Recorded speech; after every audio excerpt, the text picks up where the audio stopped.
Hello everyone. So this video is about how anxiety and panic attacks completely ruined my exam. So एक story time की तरह अगर करेंगे ना तो बहुत ईजी हो जाएगा लाइक मेरे लिए एक्सप्लेन करना how to tackle anxiety on your exam day, on your very day, on your D day. और थोड़ा ईजी हो जाएगा आप लोगों के साथ कम्युनिकेट करना, एक फ्रेंड्स जैसी टॉक हो जाएगी, बहुत ईजीली हो जाएगी सारी बातें, है ना। सो मेरे को जो है वो एंग्जाइटी अटैक आया 2 दिन पहले मेरे एग्ज़ाम के, जस्ट बाय थिंकिंग कि अगर मैंने गलत आंसर लगा दिया तो जान मतलब मेरे को आते हुए मैंने अगर मतलब ये चीज़ें मेरे दिमाग में ना सबकॉन्शियस माइंड में इतनी ज़्यादा घूम रही थी कि अगर मैंने गलत आंसर लगा दिया तो, अगर मैंने ऑप्शंस पूरे नहीं पढ़े तो, अगर मैंने क्वेश्चन पूरा नहीं पढ़ा तो, अगर क्या क्या नाम लेते हैं, अगर मैंने जो है ना सारे क्वेश्चंस मैंने प्रॉपरली नहीं पढ़े तो क्या होगा, ठीक है। अगर मैं कुछ भूल गई तो अब मेरे को कुछ भी याद नहीं आ रहा, मैं सब कुछ भूल चुकी हूँ, मेरे से तो सही आंसर्स भी गलत हो रहे, लाइक लास्ट में आते आते इतना ज़्यादा हो रहा था ना कि अब तो मैं सब कुछ भूल रही हूँ यार, मेरे को कुछ याद ही नहीं रह रहा, एक भी मतलब इतनी सिली मिस्टेक्स कर रही हूँ, इतना छोटा क्वेश्चन था ये कैसे गलत कर दिया मैंने, इतना ज़्यादा ये थॉट्स मेरे को परेशान कर रहे थे ना। आई वॉज लाइक 2 दिन पहले मैं रोई जब मेरे को पैनिक अटैक आया ना, ये सारी चीज़ें सोच के कि मैं सब भूल गई हूँ, लाइक ये तो मेरे को इतना ज़्यादा हो रहा था कि मैं सब भूल गई हूँ, सब मेरे दिमाग में से वॉश आउट हो गया। अब जो क्वेश्चंस मेरे को आते भी थे वो भी मैं गलत आंसर्स लगा रही हूँ उनके, और मैं अब लाइक मेरा नहीं होने वाला, लाइक ये तो मेरे माइंड में था कि मेरा नहीं होने वाला। और मेरा सबसे बड़ा डर ये था कि अगर तेरा एग्जाम क्लियर नहीं हुआ तो आसपास के लोग क्या बोलेंगे, लाइक मैं टू बी वेरी लाइक बहुत, अगर मैं अपने मन की बात शेयर करूँ तो मेरे को सबसे बड़ा डर ही यही था कि अगर तेरा एग्जाम क्लियर नहीं हुआ तो तेरे जो रिलेटिव्स हैं, टू बी वेरी प्रिसाइज, ये लोग क्या बोलेंगे तेरे बारे में, तू रिपीटर बन जाएगी, तेरे को रिपीट करना पड़ेगा। लाइक मेरा बिगेस्ट फियर जो था ना वो था failing the exam and become a repeater, and आसपास के लोग क्या बोलेंगे। तो 2 दिन पहले ये सारे सबकॉन्शियस माइंड में मेरे थॉट्स चले जा रहे हैं, सब कुछ भूल गई हूँ, एक भी आंसर सही से नहीं लगा पा रही हूँ, एक्सेप्ट नहीं पढ़ रही हूँ, सिली मिस्टेक्स कर दे रही हूँ। तो मैंने अपने ना प्रिपरेशन के टाइम पे बहुत अकेली थी, बहुत आइसोलेट कर लिया था अपने आप को। जस्ट मैं मेरे पेरेंट्स से कॉन्टैक्ट में थी, मेरे सिबलिंग से, and one of my very good friend बोल लो, पार्टनर बोल लो, कुछ भी बोल लो, एक ही बात है, ठीक है। मैं सिर्फ 4 लोगों से कांटेक्ट में थी अपने पूरे प्रिपरेशन जर्नी के टाइम पे, मैंने अपने आप को बहुत आइसोलेट कर लिया था। सो 2 दिन पहले मैंने मेरे भाई को कॉल किया एंड आई वाज लाइक कि मेरा नहीं होगा, मैं फेल होने वाली हूँ, मैं आते हुए आंसर्स गलत कर रही हूँ, मैं सब कुछ भूल चुकी हूँ, पेपर में तू देखियो मैं सारे आते हुए आंसर्स गलत लगाऊंगी और मैं फेल हो जाऊंगी, फिर सब लोग बोलेंगे कि एफएमजीज तो ऐसे ही होते हैं, लोग तो पढ़ते लिखते नहीं है। क्योंकि यार अगर आप पास हो जाते हो तभी कोई मानता है कि हाँ भाई आपने मेहनत करी थी, जब आप फेल हो जाते हो तब तो कोई मानता ही नहीं है ना मेहनत। मेरी मेहनत मुझे पता है, लाइक वो 4 दीवारों को पता है, मेरे को पता है, मेरे भगवान को पता है। सो ये 2 दिन पहले की बात है, सिर्फ मैं रोई, कुछ भी नहीं किया मैंने, रोई और अपनी मम्मी से बात करी, अपने भाई से बात करी, एंड आई वॉज लाइक ठीक है, पहले रो के देखो, पता है बहुत ईजी, अगर मैं अभी आपको बोल दूँ यार काम डाउन, नहीं हो रहा, लाइक उस टाइम पे मेरे से नहीं हो रहा था तो आज मेरे को पता है कि आपसे भी नहीं हो रहा है ना। उस टाइम पे मैं रोई, पहले 2 दिन पूरा अच्छे से रोई, फिर मैंने एक दिन अपने आप को सिर्फ शिव तांडव स्त्रोत सुना और मैं सोई। लाइक मैंने अपने आप को बोला चल ठीक है, रो लिया तूने, अब तू सो। मैं सोई थोड़ी देर, फिर मैं उठने मतलब मेरे को बिल्कुल एग्जैक्ट याद है क्या हुआ था। उठने के बाद मैंने प्रीति मैम का मैराथन वाली वीडियो चलाई, पैथोलॉजी की चलाई थी, माइक्रोबायोलॉजी की चलाई थी, वो याद नहीं है, बट मैम की चलाई थी, प्रीति मैम की। वो चलाने के बाद मैं मैम को सुन रही हूँ, वो जा रहा है, वो प्रोसेस कर रहा है मेरा ब्रेन सारी इन्फॉर्मेशन, और मेरे सबकॉन्शियस ब्रेन में ये चल रहा है यार कभी तो मैम ने भी ये सारी चीज़ें फेस करी होंगी, मैम ने भी तो एग्जाम लिखा है, मैम ने भी तो नीट यूजी दिया है, फिर नीट पीजी दिया है, मैम ने भी तो ये सारे इमोशंस फेस करे होंगे, बट मैम तो उसमें से बाहर निकल गई, मैम तो बहुत बड़ी डॉक्टर बन गई। ये सारी चीज़ें मेरे सबकॉन्शियस ब्रेन में चल रही है, ठीक है। और ये कोई मेड अप स्टोरी नहीं है, लाइक मेरे को एग्जैक्टली याद है, अभी मैं आपको एग्जाम डे का भी बताऊंगी क्या हुआ, ठीक है। मैम ने तो यार ये सारी चीज़ें क्लियर कर ली, देख मैम डॉक्टर बन गई। तो कनिष्का ये सारी चीज़ें ना पार्ट ऑफ लाइफ है, ठीक है। तू इतनी ज़्यादा पैनिक मत कर यार, जो तेरी मेहनत वेस्ट हो जाए।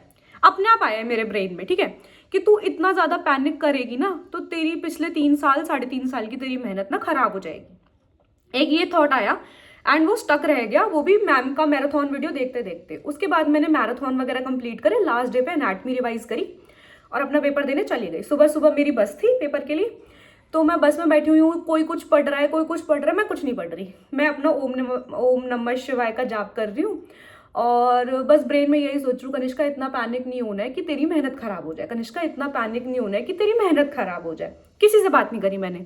सुबह सुबह सिर्फ पापा को बोला, पापा मैं जा रही हूँ, गुड न्यूज़ दूंगी, इतना बोला। मेरा हमेशा का यही है, मेरा कोई भी काम होना होता है ना, मैं यही बोलती हूँ, पापा थोड़ी देर में काम होना है, थोड़ी देर में गुड न्यूज़ दूंगी आपको, इतना ही होता है बस मेरा।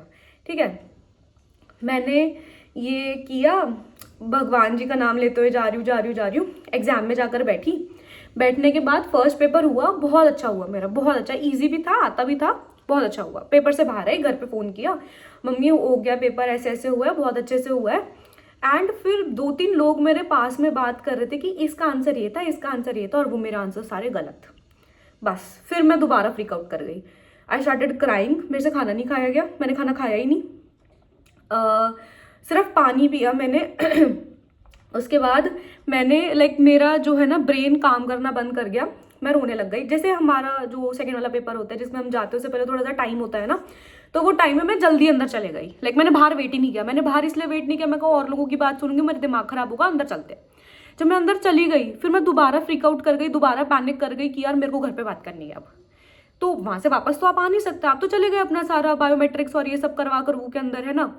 फिर मैंने अपने आप को बोला, कनिष्का हर जगह वो चीज़ नहीं होगी जो तू चाहती है, राइट। तू अभी चल अंदर जाकर बैठ। मैं जाके बैठी अपनी टेबल पे, अपने आप को काम डाउन किया, भगवान का नाम लिया। मैं लिटरल कांप रही थी। मैं आपको ऐसे नहीं बोल रही कि मेरे पास कोई बहुत बड़ा एक तरीका है how to cope with anxiety, how to tackle anxiety. I am just telling you my story कि मेरे साथ भी वही सेम हुआ है जो अभी आपके साथ हो रहा है। So if I can make it, you also can make it, right. So क्या हुआ, मैं सेकेंड वाले पेपर में रोने लग गई। स्टार्टिंग के जो कुछ क्वेश्चंस है, 10-12 क्वेश्चंस, मेरे को एक भी नहीं आता था, तो मैं रोने लग गई। And I lost all hopes कि मेरा पेपर क्लियर होगा। ठीक है, मैं वहाँ बैठ के रो रही हूँ एंड क्वेश्चंस जस्ट देख रही हूँ। मैंने एक 5 मिनट का पॉज लिया और रोई, आराम से रोई पहले मैं, कि रो ले, मन खत्म कर ले, मन में से ये जो एक डर है ना वो फेल होने वाला, वो जा ही नहीं रहा था। मैं रोई 5 मिनट तक आराम से रोई। फिर दोबारा वही स्ट्राइक किया कि इतना पैनिक मत कर कि पेपर खराब हो जाए। फिर मैंने आगे के क्वेश्चंस लगाना स्टार्ट किया। वो ऐसे पैचेस आते रहते हैं कि 3-4 डिफिकल्ट क्वेश्चन, फिर 2-3 इजी क्वेश्चंस, कर रही हूँ, आगे बढ़ रही हूँ, आगे बढ़ रही हूँ। बट कितनी कॉन्फिडेंट नहीं थी मैं कि मेरे आंसर्स ठीक होंगे। बट वो बाय गॉड्स ग्रेस या फिर मेरी पढ़ाई, मेरे कॉन्सेप्ट्स लगाने का तरीका, कि वो मेरे आंसर सारे ठीक थे। ठीक है, तो मैंने अपना पेपर कंप्लीट किया, मैं वापस घर पे आई एंड सिर्फ मैं रो रही थी। मैंने पापा को ये बोलता, पापा मैं फेल हो गई हूँ, मेरे से नहीं होगा, मेरे को नहीं लगता कि मैं आगे भी पेपर दे पाऊंगी। मेरे अंदर इतनी हिम्मत नहीं बची कि मैं बार बार वही विशियस साइकिल में खुद को रिपीट करती रहूँ। बट जब मेरा रिजल्ट आया, I was very happy. But वो एंग्जाइटी, वो panic attack has costed me 15 marks. अभी आप लोग बोलोगे कि दीदी आपके 212 नंबर आए, बहुत अच्छे मार्क्स होते हैं। देखो, मेरे पैनिक अटैक की वजह से, मेरी एंग्जाइटी की वजह से मेरे 15 नंबर कम हो गए। अगर मैं उस टाइम पे पैनिक नहीं करती, उस टाइम पे इतना ज़्यादा परेशान नहीं होती, एंग्जाइटी नहीं करती, तो वो 15 मार्क्स कम नहीं होते, उससे ज़्यादा मार्क्स आते हैं। आई एम नॉट मैं ऐसे नहीं कह रही 212 या 230 आते। इट्स कि मेरे 15 नंबर कट गए सिर्फ उस प्रॉब्लम की वजह से, इतना परेशान होने की वजह से। सो अभी जो ये फीलिंग आ रही है ना, सब कुछ भूल चुके हैं, आंसर सही नहीं लग रहे, बहुत सिली मिस्टेक्स मैं कर दे रहा हूँ, ऐसा लग रहा है सब कुछ भूल गया हूँ, क्या पेपर में वो याद आएगा? नहीं आएगा, 100% याद आएगा। द थिंग इज कि अगर आप अपनी नर्व्स काम डाउन रखोगे तो सिर्फ तभी याद आएगा। पेपर मेरे को यही समझाया था कि ना, paper is part of life, not life. मेरे को पता है, मैंने भी अपने लिए इस एग्जाम को अपनी लाइफ बना लिया था, सब कुछ छोड़ दिया था, सिर्फ पेपर की प्रिपरेशन करी। एंड मैं यही आप लोगों को कहती हूँ कि पेपर की प्रिपरेशन करो, सब कुछ छोड़ दो, अपने पेपर पे ही ध्यान दो। पेपर को एक पॉइंट के लिए लाइफ बनाना भी इंपॉर्टेंट होता है। बट द थिंग इज कि फिर हम इतना पैनिक करके उसे खराब ना कर लें। इतना ज़्यादा पैनिक मत कर जाओ कि आप अपनी इतनी टाइम की करी हुई मेहनत को आप खराब कर दो। आपने बहुत बार सुना होगा, कुछ बच्चे होते हैं जो सिर्फ 5-5 महीने, 6-6 महीने प्रिपरेशन करके पेपर निकाल देते हैं, और कुछ 3-3 साल के मेहनत करने वाले बच्चे होते हैं और वो रह जाते हैं।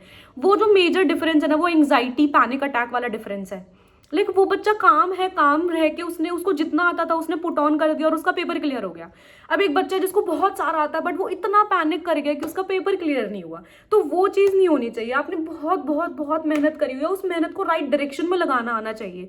जैसे मेरे को नहीं आता था, मैं पैनिक कर गई, मैंने मेरे 15 नंबर कम करा लिए, वो तो जितना मैं पेपर पुट इन करके आई थी वो मेरा ठीक था। अगर मैं मतलब इतना भी नहीं करती जितनी मैंने पढ़ाई करी थी वो मेरी ठीक थी, तब मेरे इतने मार्क्स आ गए, वरना शायद मैं पास भी नहीं होती। सिंपल ना।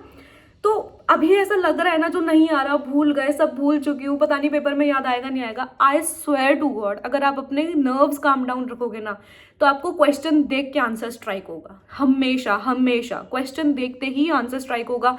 मैं सब कुछ भूल चुकी हूँ, मेरे को बहुत सारे डीएम्स आए हुए हैं, मैंने वो सारे डीएम्स कलेक्ट करने के बाद ही मैंने सोचा कि एक स्टोरी टाइम के फॉर्म में बनाती हूँ। तब I think you guys will relate with me more. तब आपको समझ में आएगा कि आप अकेले नहीं हो इस चीज़ में। बहुत सारे लोगों को इस टाइम पे यही सेम फील हो रहा है। जब एग्जाम बहुत पास होता है ना तो ये चीज़ें फील होना बहुत ही कॉमन है। सो आपका एग्जाम बहुत अच्छे से होगा। द थिंग इज़ कि आपको एंग्शियस नहीं होना, जो थोड़ी बहुत रहती है वो होनी चाहिए, थोड़ी नर्वसनेस रहती है, बट इतनी नहीं हो जाए कि आप ना अपना एग्जाम खराब कर लो। आप 100% पास होने वाले हो, आपकी 100% मेहनत बहुत अच्छी है। सिर्फ एक चीज़ जिस पे आपको उस एग्जाम डे पे काम डाउन, अपने आप को ठीक रखना है, that is calm down your nerves. इतना किसी चीज़ को बड़ा मत बना लो कि जिस चीज़ के पीछे आप भाग रहे हो वो चीज़ ही छूट जाए। ऐसा नहीं होना चाहिए, है ना। सो ये हम सबके साथ हो रहा है अभी फ़िलहाल। सो आप अकेले भी नहीं हो। और हमेशा हमेशा अपने पेरेंट्स से बात करो इस किसी भी चीज़ के बारे में। किसी भी कोई भी प्रॉब्लम हो रही है ना कोई एक ऐसा इंसान होना चाहिए लाइफ में जो आपको जज नहीं करेगा। लाइक मेरे को बहुत ज़्यादा जज किया गया ऑन माई एंग्जाइटी। अभी भी होती हूँ। लाइक इंटर्न्स भी हैं बहुत सारे जो बहुत मजाक उड़ाते हैं मेरा, अरे अरे तू तो अभी बहुत जवान है, जवान खून है, क्या एंग्जाइटी, क्या घबराना, क्या। दैट्स माई प्रॉब्लम यार, I am dealing with it on daily basis. So I know हमारी सोसाइटी में डिप्रेशन, एंग्जाइटी, ये सारी चीज़ें बहुत टैबू हैं, बहुत मिथ्स भी है इसके बारे में। जैसे वंस अपॉन अ टाइम हमारी सोसाइटी में talking about periods and menstruation was a taboo, तो उसके बारे में भी बहुत मिथ्स थे। इट्स ओके अगर आपको वो चीज़ फील हो रही है, सो टॉक अबाउट इट। किसी से भी बात करो, किसी से भी, चाहे मम्मी है, पापा है, कोई भी है, हर किसी से उससे उस चीज़ के लिए पहले बात करो। एंड आपका एग्जाम 100 क्लियर होने वाला है। बिल्कुल भी ये मत सोचना कि पेपर क्लियर नहीं होगा, 100% होगा। आपने बहुत मेहनत करी है, लाइक आपने मेहनत करी है, आपको पता है कि आपकी मेहनत किस लेवल की है। बस एक चीज़ जो उस एग्जाम डे पे रखनी है वो ये रहना है कि काम रहना है। थोड़ा बहुत नर्वसनेस होती है, दैट्स ओके। इधर उधर के लोगों से बातें नहीं करनी है, सिर्फ अपना पेपर देकर आना है फुल फोकस से। फुल जितनी पढ़ाई करी है, जितना आपने MCQ सॉल्व करे, जितने आपने GTs दिए, कस्टम मॉड्यूल्स करे, हर चीज़ उस दिन काम आएगी आपके। वो काम तभी ले पाओगे जब आप काम रहोगे। लाइक काम में तभी ले पाओगे जब आप काम रहोगे, CLM वाला काम, ठीक है। So all the best for your exam. बहुत बहुत अच्छे से आपकी मेहनत हो चुकी है। अभी बस आप मेरे से पूछो कि लास्ट के 2 दिन में क्या करना है, एनाटॉमी रिवाइज कर लेना, थोड़ी सर्जरी रिवाइज कर लेना, बस हो गया, आपकी मेहनत हो चुकी है। Now go for it. आपका D-Day बहुत पास है and you will clear your exam. और छोटी मोटी चीज़ें यार, लाइफ का पार्ट है एग्जाम, लाइफ थोड़ी है। So I hope all the best to you guys. बहुत अच्छे से एग्जाम देना। बहुत जब आप क्लियर कर लोगे ना, there is a new world waiting for you all, and I hope you all get to see that world. And all the best to you all. Thank you so much.